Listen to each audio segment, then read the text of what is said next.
আজি যি বিষয়ত ক'বলৈ ভাষা নাই।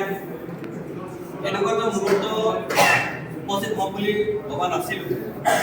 কাৰণ আপোনালোকে চবেই জানে মই ক্ষুদ্ৰ এজন ব্যৱসায়ী। মই ব্যৱসায় কৰি থাকোঁ, মোৰ দোকান আছে, তাৰ বাবে মোৰ বেলেগ একো নাই, মোৰ অহংকাৰ আছে, তাৰ বাহিৰে বেলেগ নহয়। কিন্তু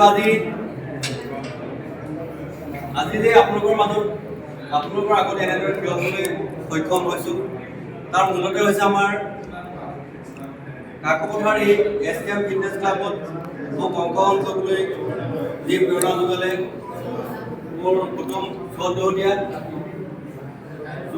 আছে, বসন্ত চুবুৰী আৰু চৌধুৰীয়া, তেওঁলোকে মোক আচলতে জিমলৈ আনিছিলে। অনাৰ পিছত মই জিমত সংস্পৰ্শ পাইছিলোঁ পদ্মজ্যোতি ভাই, আমাৰ গুৰুজী। বৰ্তমান তেওঁ ইয়াত নাই।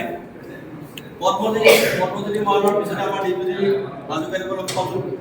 আৰু তেওঁলোকৰ ছত্ৰছায়াত থাকি মই আচলতে যিটো মোৰ সকলোৱে গম পায়, মই এনেকুৱা এটা যাযাবৰী জীৱনত আছিলোঁ।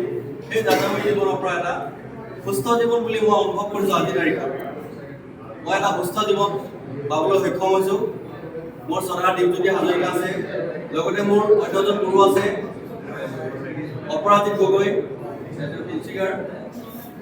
অপৰাজিত গগৈ আছে। তেওঁলোকৰ সম্পূৰ্ণ দিহা পৰামৰ্শ, সম্পূৰ্ণ সহায় সহযোগিতা মই আজি কাকপথাৰৰ পৰা গুৱাহাটীলৈ গৈ কাকপথাৰৰ বাবে, মোৰ নিজৰ বাবে, কাকপথাৰৰ বাবে আৰু তিনিচুকীয়া জিলাৰ বাবে এই সন্মান কঢ়িয়াই আনিবলৈ সক্ষম হ'লোঁ। আৰু তাতে এই মোৰ শ্ৰদ্ধাৰ গুৰুকেইজনৰ উপৰিও মোক প্ৰতিটো ক্ষেত্ৰতে, প্ৰতিটো মুহূৰ্ততে সহায় সহযোগিতা কৰোৱা। আপোনালোকে নিজে জানে যে আজিৰ দেশত কিমান কৰ্মব্যস্ত মানুহ, কিমান ব্যস্ততা হৈ থাকে। এই ব্যস্ততাৰ মাজতো আমাৰ সন্মানীয় নবীন মোহন বাইদেউ আছে, আপোনালোকে চিনি পায়। তেখেত শিক্ষক হয়। এদিন তেওঁ ছুটী লৈ কেনে অকল মোৰ কাৰণে গৈছে গুৱাহাটীলৈ। মই আৰু এজন কুটুম গৈছিলে, কুটুমজনে কৈছে মই কি খেলিছোঁ, কেনেকে জিকিছোঁ, কেনেকে আহিছোঁ, একোৱে নাজানে। কিন্তু মোক সহযোগ হিচাপে মোৰ গা চাই উঠি আছে, তেওঁ একো নাজানে। যেতিয়া মই লাষ্ট নেটলিপটো মাৰিছোঁ, তেতিয়াহে গম পাইছে কুটুম, মই এবাৰ গম পালোঁ তুমি জিকিলা। তাৰমানে সিজনৰ ৰেড লাইট জ্বলিলে মানে তেওঁ মাইনাছ বুলি গম পায়, আৰু হোৱাইট লাইট জ্বলিলে মই জিকিলোঁ বুলি গম পায়। যেতিয়া সেইজনৰ লাষ্ট নেটলিপটো ৰেড লাইট জ্বলিলে, তেতিয়া মোক কৈছে কুটুম তুমি এবাৰ জিকিলা বুলি মই গম পালোঁ। গতিকে তেনেকুৱা মই কুটুমক লৈ গৈছিলোঁ। তেওঁ আন্তৰিকতা আছে মোৰ প্ৰতি, আমাৰ সন্মানীয় নবীন বাইদেউ আছে, তেখেতৰ আন্তৰিকতা আছে। আপোনালোকৰ আন্তৰিকতা নাই বুলি কোৱা নাই মই, তেওঁলোকে মোক যথেষ্টখিনি সহায় কৰিলে প্ৰতিটো মুহূৰ্ততে। আৰু এই জীৱন যিসকল মোৰ অতিথ ভাই বন্ধু আছে, সকলোজনে মোক ফোন কৰে যে আপুনি শুইছে নাই, আপুনি খাইছে নাই, আপুনি সময়মতে কাম কৰক, টোপনি ক্ষতি নকৰিব, খোজ নাকাঢ়িব।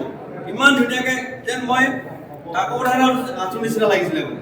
আৰু আমাৰ ধৰা ভকীল বাইদেউ আছে, আমাৰ বৰুৱা ছাৰ আছে, মহন্ত ছাৰ, এওঁলোকে আমাৰ লালন বাইদেউ খবৰ লৈছে, খবৰ লয় যে কেনেকুৱা কি চলিছে, কেনেকুৱা কি সমস্যা আছে, কি গোটেইখিনি কামবোৰ লৈছে। মই আন্তৰিকতাৰে তেওঁলোকক ধন্যবাদ জ্ঞাপন কৰিছোঁ। আৰু মোৰ গুৱাহাটী অঞ্চলত চাওক, গুৱাহাটীত মই আছিলোঁ বাইদেউঘৰ হাতীগাঁৱৰ পৰা মিৰ্জালে আপোনাৰ হেৰি নাযায়, এই কুবেৰ নাযায়। কিমান সমস্যা হৈছিলে,